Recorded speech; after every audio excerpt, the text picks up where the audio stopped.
بسم اللہ الرحمن الرحیم۔ ان بیوقوفوں کو آزاد کرنا مشکل ہے جو اپنی زنجیروں کی عزت کرتے ہیں۔ پیسہ وہ صابن ہے جو آج کے زمانے میں ہر قسم کے داغ صاف کر دیتا ہے۔ جن کے پاس زیادہ ہے ان کے عیب زمانے والوں کو اسٹائل لگتے ہیں۔ اگر مجھے 1 گھنٹے میں پوری دنیا کو بچانا پڑ جائے تو یقین کریں میں 55 منٹ بیٹھ کر سوچوں گا اور صرف 5 منٹ میں اصل میں عمل کروں گا۔ جو معاشرہ سچ سے زیادہ دور ہوتا ہے وہ سچ بولنے والوں سے اتنی زیادہ نفرت کرتا ہے۔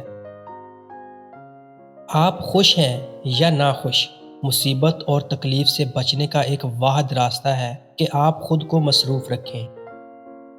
اگر آپ چاہتے ہیں کہ لوگ آپ پر بھروسہ کریں تو جب آپ غلط ہو تو تسلیم کریں۔ تنہائی آپ کو بتاتی ہے کہ آپ کیا ہیں اور آپ کیا کر سکتے ہیں۔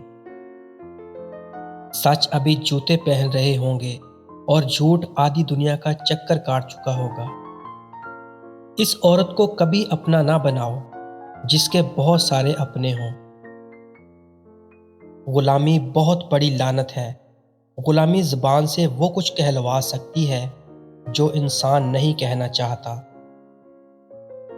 تو نے مجھے اس ملک میں کیوں پیدا کیا جس کا رہنے والا غلام بن کر راضی ہے؟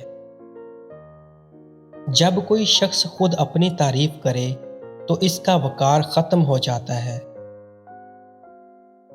میں سچ کہتا ہوں، آپ کا دشمن بھی آپ کا دوست ہے۔ اس کی موجودگی آپ کی زندگی کو بھرپور بنا دیتی ہے۔ وہ بندہ کبھی ذلیل نہیں ہو سکتا جس میں یہ ایک خوبی ہو کہ وہ عاشق رسول ہو۔ انسان کی روح کی اصل کیفیت غم ہے، خوشی تو ایک عارضی شے ہے۔ غلامی اور محتاجی کا منفی نقطہ، محتاج ہوتے ہوئے بوجھ بننا ہے۔